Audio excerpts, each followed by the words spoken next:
So, big man.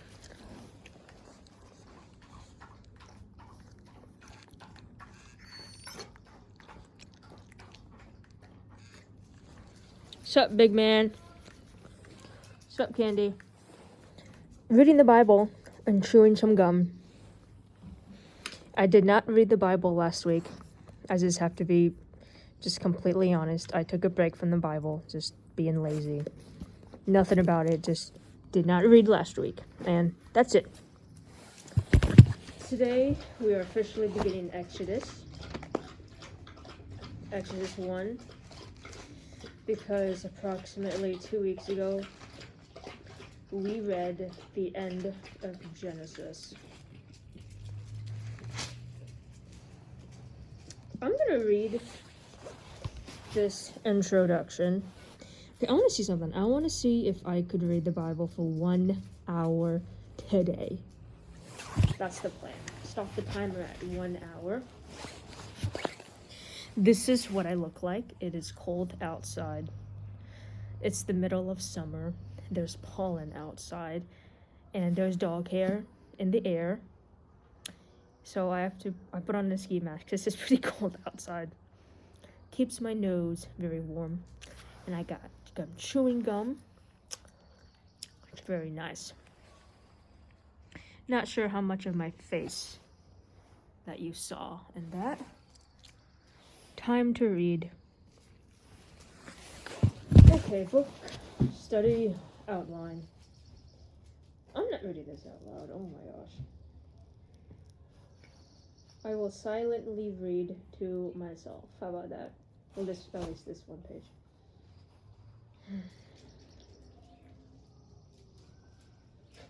Glory of the Lord. So there's 40 chapters in total. Okay. It is difficult to assign a firm date to the composition of the Peterach. I never know how to pronounce these big names. Conservative estimates place it in either the 15th or 13th century BC, depending on when the Exodus occurred. Theme: deliverance from Egypt, giving the law, building the Tabernacles. Historical background: no direct evidence fixes the events of this book within a specifically dated historical context. The Bible does not provide the name of the Pharaoh of the Exodus, and extra biblical text and archaeology are silent concerning the Israelites' sojourn in and escape from Egypt. Indirect evidence present throughout the Bible can be used to support a wide range of dates. Certain recent archaeological evidence from Palestine suggests a late 13th century date of the appearance of the Israelites in Canaan, by which it would be inferred that Moses and the events of this book may date earlier in the same century, sometime between 1300 and 1250 BC. Characteristics: the book of Exodus is dominated by the life and actions of Moses, and arranged around two outstanding redemptive acts: the Exodus from Egypt and the establishment of the covenant at Sinai. In fact, Moses and these events are so fundamental to an understanding of God's plan for the redemption of humanity that it could be argued that much of the Bible is a dialogue which reacts to, explains, and implements, elaborates, and completes the redemptive plan of God as it is revealed in this book.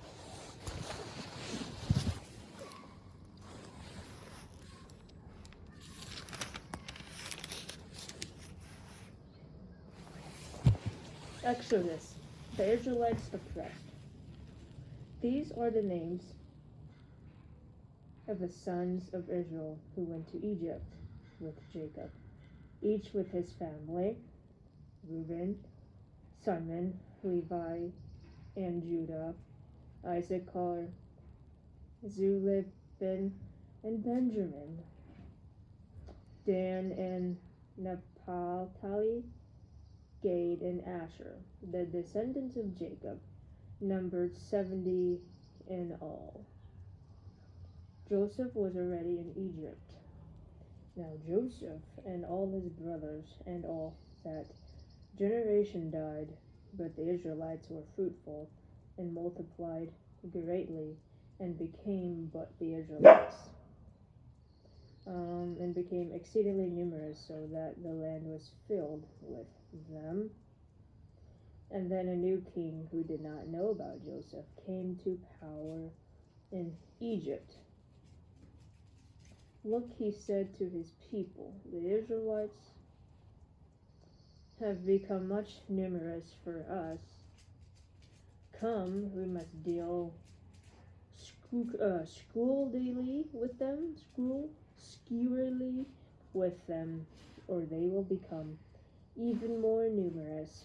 And if war breaks out, we'll join our enemies' fight against us and leave the country.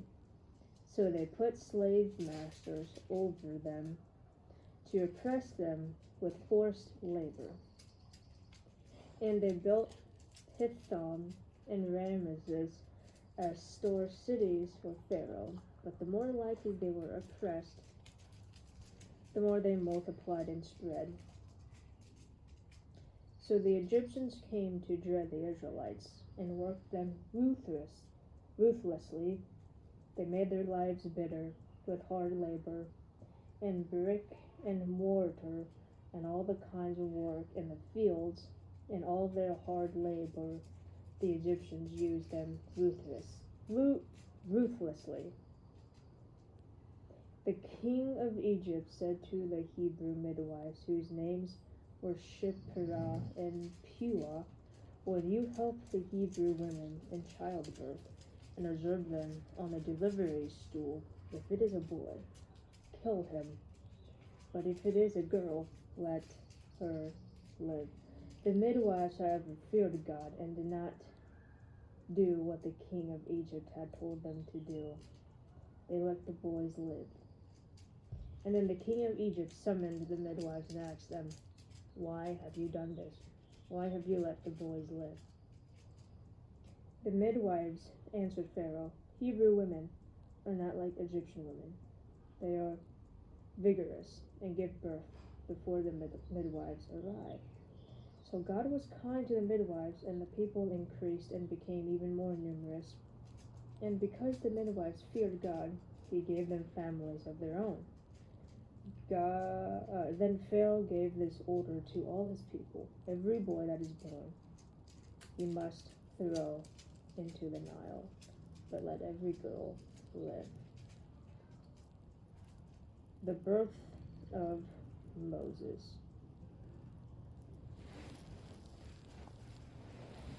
Now, a man of the house named Levi married a Levite woman, and she became pregnant and gave birth to a son, who she saw that he was a fine child.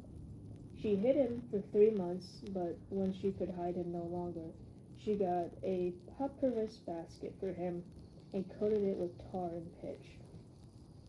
And then she placed the child in it and put it among the reeds along the bank of the Nile. His sister stood at a distance to see what would happen to him.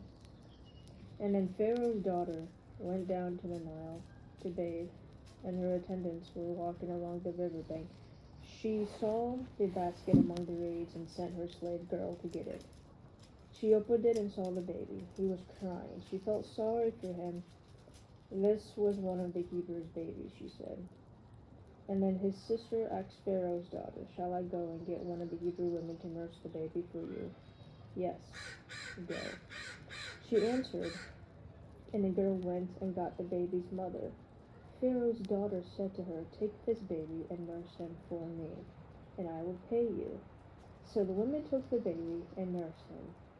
When the child grew older, she took him to Pharaoh's daughter, and he became her son. She named him Moses, saying, "I drew him out of the water." Isn't it stupid? Because Pharaoh said, but they ended up keeping and in the end they ended up keeping a baby that's a boy. So what was the point of killing a baby that was a boy when in the end the Pharaoh ended up keeping the boy? Wait, what? None of this makes any sense to me. Like, if you wanted to kill all the boys and then you ended up adopting one of the boys, then what difference would it even make? And why did the Pharaoh... No, Why did the Pharaoh wanted to kill all the boys? Because you have to have boys to populate. I mean, if the city is ruined, not ruined, I should use a different word. If the city is overpopulated with women, how are they gonna have intercourse? Well, they can become lesbians, but how are they gonna reproduce? You need males. Eventually the city will need males. Eventually. So why was the Pharaoh so keen on, you cannot have boys? I don't understand that. Because in the end, the Pharaoh ended up adopting the kid, so what difference does it make? I don't understand. And I'm not trying to be rude here, I just, honestly, I don't see the whole point of it. I do see the point if he never ended up keeping the boy, but he ended up keeping it. It doesn't really make any sense to me. Moses flees to Midian. One day after Moses had grown up, he went out to where his own people were and watched them at their hard labor. He saw an Egyptian beating a Hebrew, one of his own people. Glancing this way and that and seeing no one, he killed the Egyptian and hid him in the sand. Oh my gosh. The next day he went out and saw two Hebrews fighting. He asked the one in the wrong, "Why are you hitting your fellow Hebrew?" The man said, "Who made you ruler and judge over us? Are you thinking of killing me as you killed the Egyptian?" And then Moses was afraid and thought, "What I did must have become known." When Pharaoh heard of this, he tried to kill Moses, but Moses fled from Pharaoh and went to live in Midian, where he sat down by a well. Now a priest of Midian had 7 daughters, and they came to draw water and fill the troughs to water their fathers' flock. Some shepherds came along and drove them away, but Moses got up and came to their rescue and watered their flock. When the girls returned to rule their father, he asked them, "Why have you returned so early today?" They answered, "An Egyptian rescued us from the shepherds. He even drew water for us and watered the flock." "And where is he?" he asked his daughters. "Why did you leave him?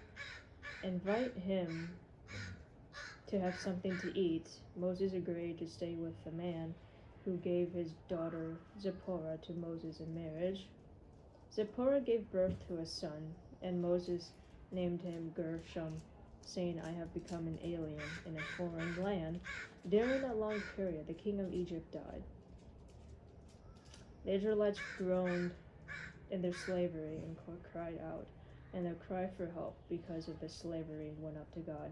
God heard their groaning, and he remembered his covenant with Abraham, with Isaac and Jacob. So God looked on the Israelites and was concerned about them.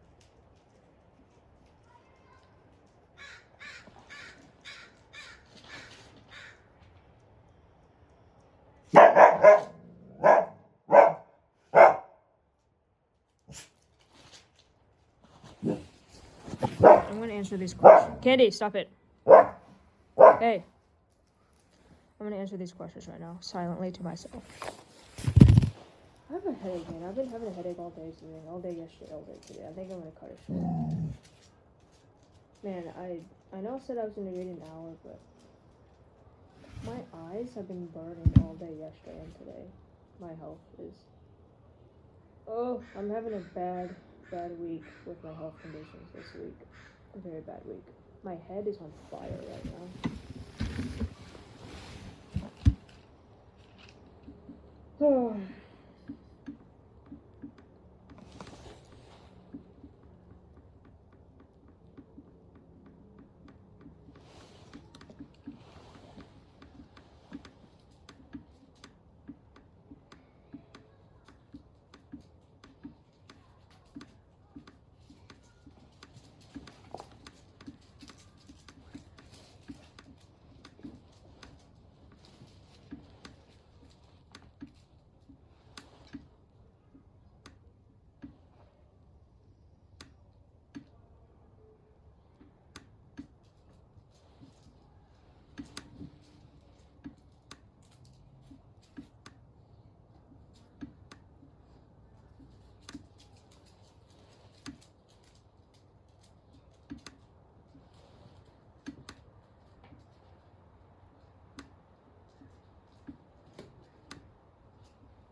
Okay, this is what I put for these questions. I'll talk about them too.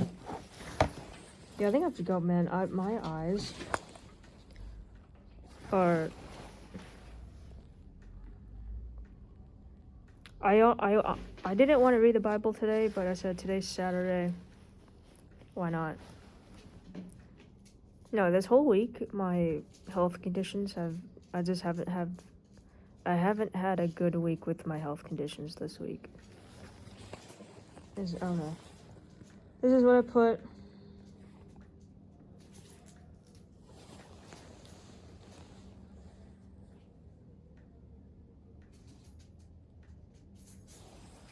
Like my head right now.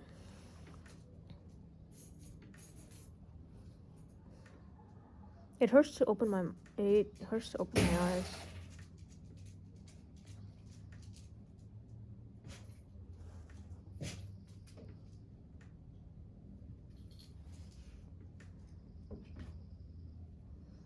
I felt somewhat okay before this, and I don't. I've been feeling like this every day this week. I don't know, man. Started on Wednesday. Just a headache for the whole day. Just feeling weak, tired, sluggish, eyes feeling heavy. It's just one of those symptoms that come with having ESS and blood sugar problems. Just having a bad week this week. Last week I had lots of energy. This week it kicked me in my balls. Alright, so these are the things I said. For 7, I said, what person has been I don't even feel like reading. I just did myself because I don't believe none of these. I guess I could put my parents, but it's more of peer pressure. Like, if you don't read the Bible, you're blah, blah, blah, blah, blah, you know. So, basically, my self-improvement journey. I put nothing for Pharaoh's daughter. So, if it was me, for example, in the real world, I would definitely help the kid. But if I was in her shoes, I wouldn't do nothing because my dad is a king and he could kill me. And he even said that he doesn't want to keep boys. So I would do nothing out of fear of my father. You know what I mean?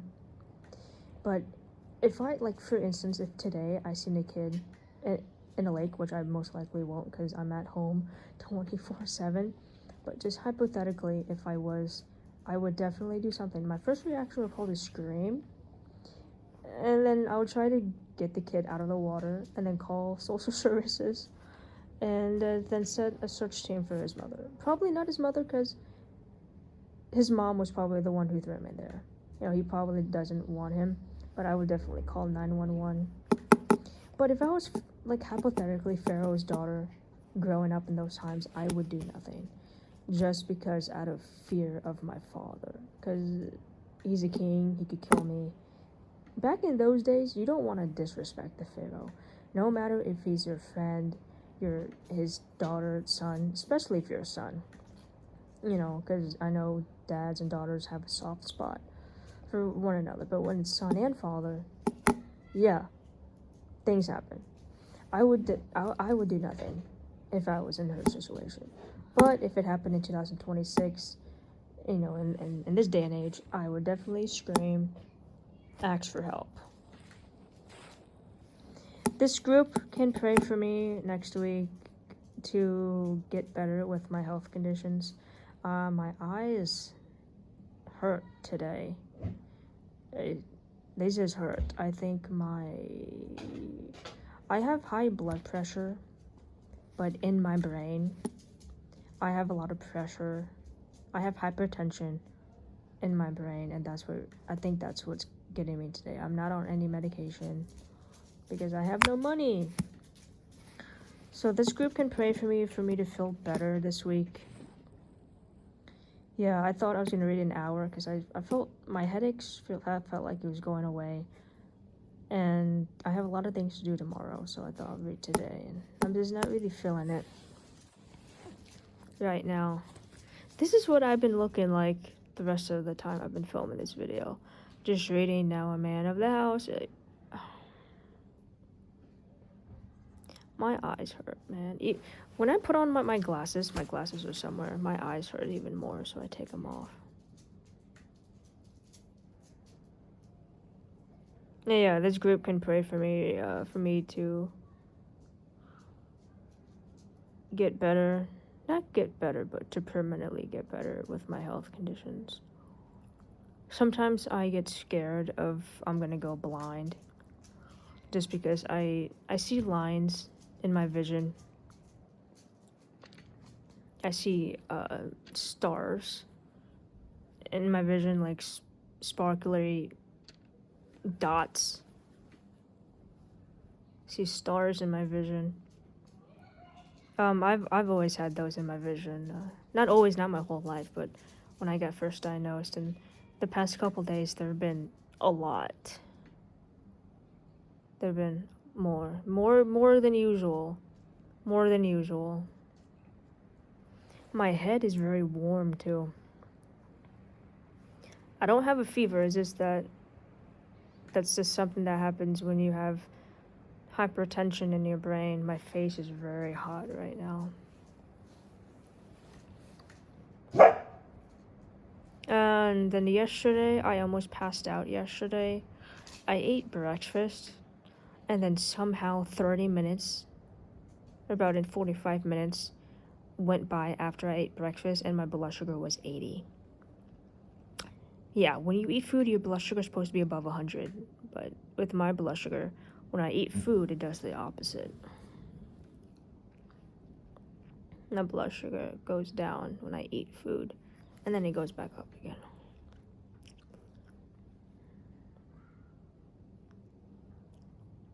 Yeah, there's no way I could. Yeah, those are all the questions I asked. And then 8, I just said out in the rage waiting for something to happen because I'm not. There's no answer. They didn't give me a choice that says still searching or, I'm not really there yet, because all of these answers don't really correlate with where I'm at right now.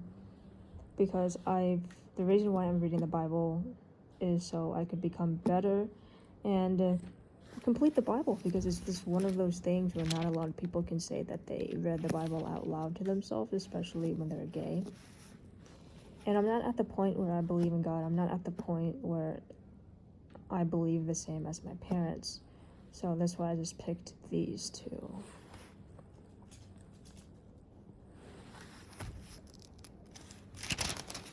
Then I guess next week we'll do 3. Yeah, I'm sorry, guys. And women. Shouldn't assume you guys' gender. There you go.